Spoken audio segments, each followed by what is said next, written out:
In fairness, it was worldwide. Yes. wasn't just in Michael Hannath. To be fair, yeah, we let you off then with that of your parents' house, Yeah. and it was terrible. But the idea that you had gone to that amount of effort and showed us just how much you wanted the job, and that probably separated you. Good to see you. Welcome back, Michael. Delighted to have you back here. Can you believe 20 years since you opened up? I can't actually. When you called me recently, I had to really think about it. I couldn't believe it was 20 years, but of course, yeah, 2004, all those years ago when we started. Seems like an eternity in some ways, and seems like yesterday in others, to be honest. But yeah, quite the journey since then.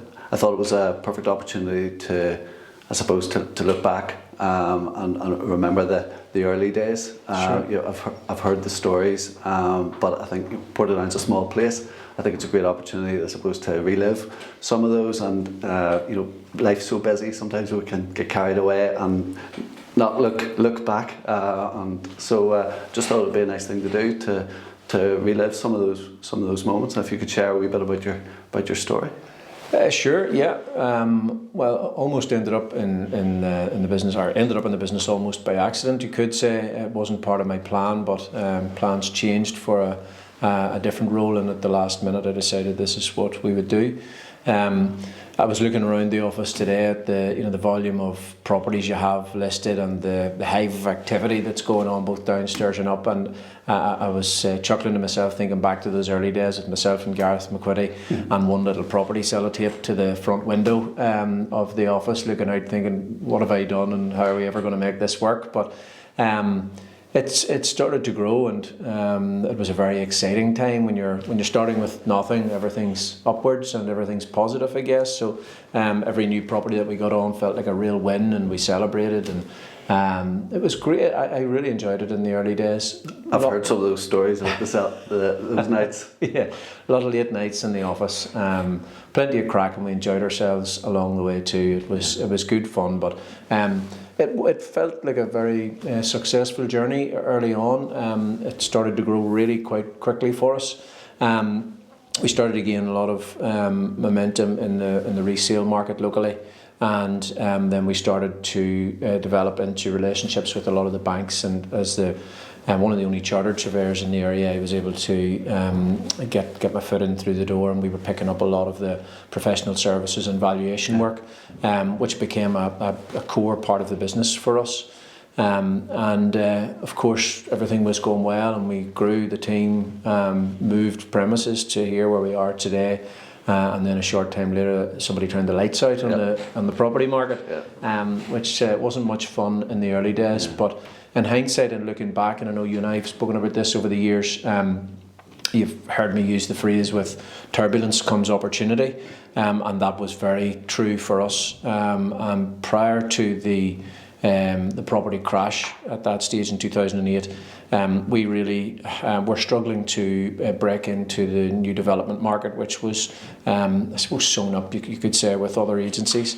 But with the turbulence that came, it opened the market wide up, and that became my personal focus and main focus, was to try and get involved with as many new developments as we could, and very quickly we'd got ourselves listed as the agent on, I think, 26 developments in the wider local area, and became known, I suppose, as specialists in that field, as well as doing our normal bread and butter business every day. So it was great, and I thoroughly enjoyed that, and it really helped us to grow the business and to recover from what had been a tough time in the early days after the crash. Sure.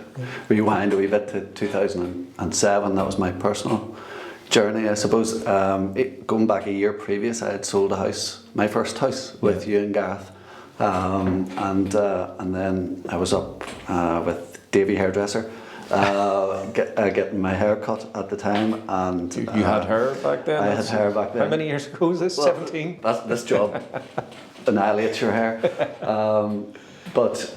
So there was an ad in the paper. Everything was newspaper based in the Portadown Times at that time, and there was a job for you. And my wife Jolene said, you need to apply for that. I've always said, be great in sales. And I came in here for an interview with you guys, and I never enjoyed an interview as much. The crack was mighty. Like, when do you ever say that? And it just seemed to fit. And then, of course, I think Northern Rock crash happened in August 07, shortly after I'd started, and the guys used to joke with me the phones were ringing before you started. So it was, but it was a tough job at the start. Yeah. But I always thought that's how I learned my craft in such a difficult market. You know. You're absolutely right. Back to the interview, and I remember it well. It was in this room, and you sat right in that seat. I remember you were very nervous when you came in. But I'm nervous now. We had interviewed all day, Gareth and I, and had a load of applications and had seen a load of people, loads of whom were very, very good. But I remember we clicked with you, and you talked about the crack. It turned into a very informal sort of half an hour of getting to know each other, which was good. But one of the things that I remember was you had brought a brochure that you'd made up yourself of your parents' house, and it was terrible. But the idea that you had gone to that amount of effort and showed us just how much you wanted the job, and that probably separated you, I think, from some of the rest of the candidates. And it's important to try and do that. And I always remember, maybe giving advice to younger people who were coming through for interviews and whatever job they were going for over the years, to say, try and set yourself apart from everybody else and try and do something slightly different. And you did, and that's what worked for you. And I suppose the rest was history. But yes, you weren't in here very long until the market crashed. So we did at one stage wonder, was there any correlation there? But in fairness, it was worldwide. Yes. It wasn't just in Michael Hannath. To be fair, yeah, we let you off then with that. But yeah, you talked about what a tough market to learn your craft in, and you're absolutely right. And it was, like, as you know, it was extremely tough. But what better way to learn? And everybody had to knuckle down. We had to be so sharp. Communication had to be so much better than it would have been. There was certainly no opportunity for anybody to get lazy or complacent. And every fee was hard earned in those days. So we had to really knuckle down. And we knocked a lot of doors, and we tried really hard, but we got through it. I do remember having these conversations over the years with different people, thinking that's what made our team so strong and so good, was because we came through such tough times. And then whenever the market eased and came back to a healthy situation, work ethic was in us all then, and we knew we had to work hard. That work ethic then carried through, and that's part of our culture now. Today, 20 years on, there's no doubt about that. And that's easy to see, and I speak to people. Obviously, we've still, it's 6 years almost since you guys bought the business off me, and the relationship's still as strong as it ever was, and we're speaking with each other on a weekly basis. But I also speak to other people, and still, some people believe that I'm still involved. So I regularly your have these name's above the door, in fairness. That's part of the problem. But I do hear, and it's great. I love to hear from people that the service is still as good as it was, and that the work ethic's still there. So it has stood a lot of you in good stead, I think. Definitely has. One thing that really stands out to me about, I suppose, our time together and what this business means and what we do and what we're known for is the good work that we do in the community. I think about, we're sponsoring 5 or 6 teams or clubs at the moment, and we've always been very actively involved. We're known for the Tag Rugby Days, throughout 2018 to 2021, and which we did a lot of good work for Portadown Panthers, and in fact in July we've got a mountain climb plan for the team. We're raising money for Portadown Panthers, which is a tremendous organisation locally, but our business has always tried to reach out and branch out and help others in the community. So what would you say are your favourite times in some of the sort of team building exercises that we had over the years? There were so many, and they're all good, and lots of good positive memories from those. I think probably personal to me would be the events around the rugby and the Panthers in particular, and the support that we were able to give to them, and how rewarding it was, and you could see what it meant to some of the kids and the coaches involved in that. And still, I'm still involved with the rugby club, but some of the Panthers who would have been playing way back then when we started will still come up and give me a hug in the rugby club today, so it's fantastic, and I love the relationships that helped us forge with some of those people.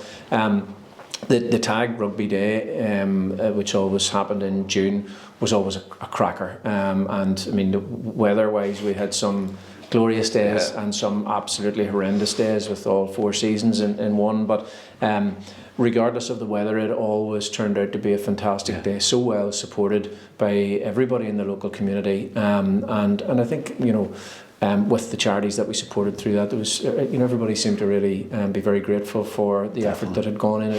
It was a serious commitment, not just financially, and more so in terms of the time within the team. And the day that always, if you remember, I'm not sure exactly of the year, but 2015, 2016, we raised money for a well in Uganda. Yeah.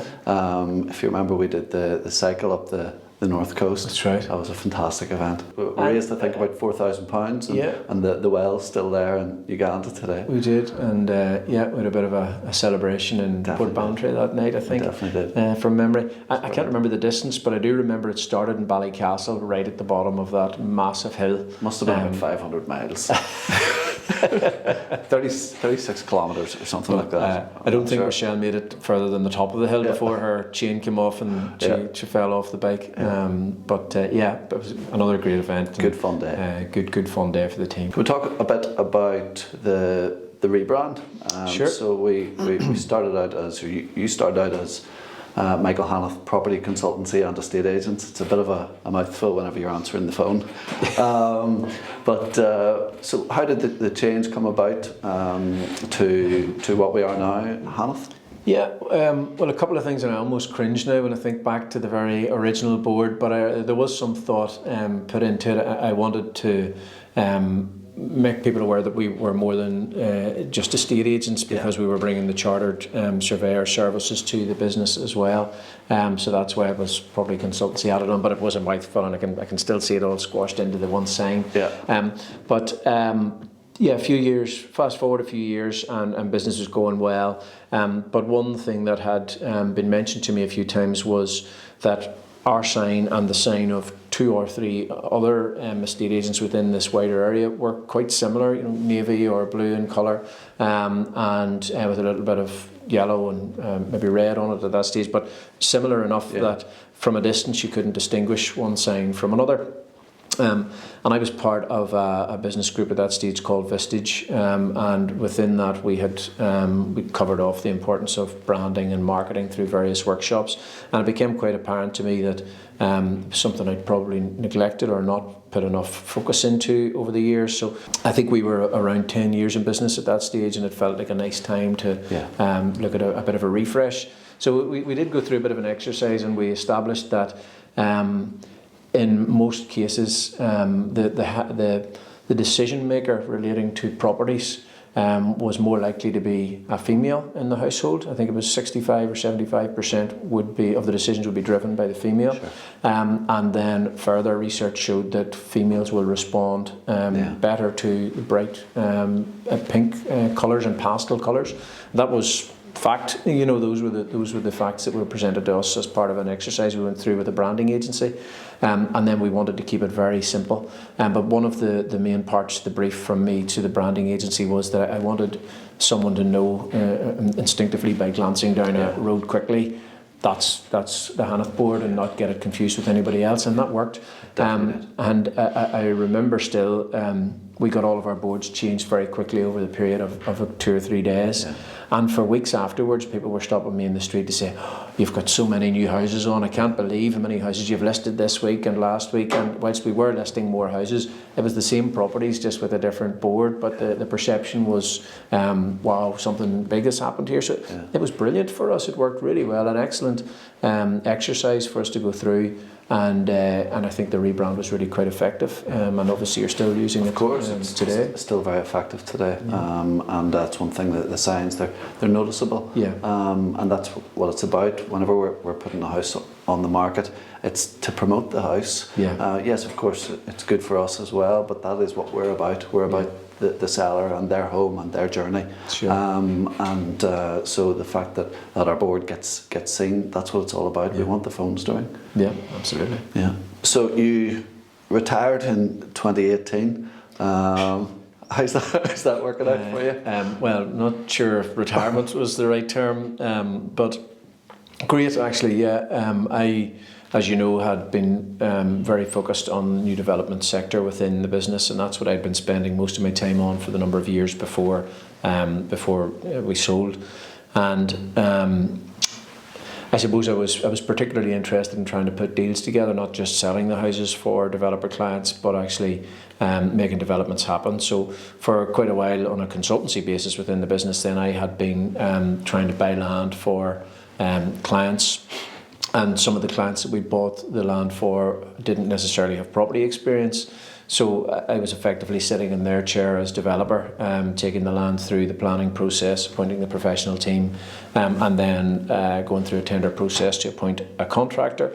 And then, of course, the natural progression was for us to be selling the houses. So it's just something that I'd really enjoyed, became quite passionate about, and I'd realised this is what I want to do. So it was just a bit of a transition, an easy transition really, to be honest, from being on this side of it to then becoming the developer, if you like. So since selling the business, I've been working away and developing a number of sites, and probably doing 40 or 50 houses a year for the last few years. So I've been busy, certainly not not retired. No lions yet. No. Still haven't managed the lie-in. Excellent. And what about you, Ali? It's been 6 years, as you say. I've been upstairs today, and for the lunch beforehand, it was great to get a catch up with the team and some of the same faces, and obviously some new ones. There's a very vibrant feel up there, and everybody's in great form. There's a bit of a buzz about the main sales office. What changes have you noticed since? Well, I suppose that's the nature of this industry, and we have always tried to keep trying to be different, trying to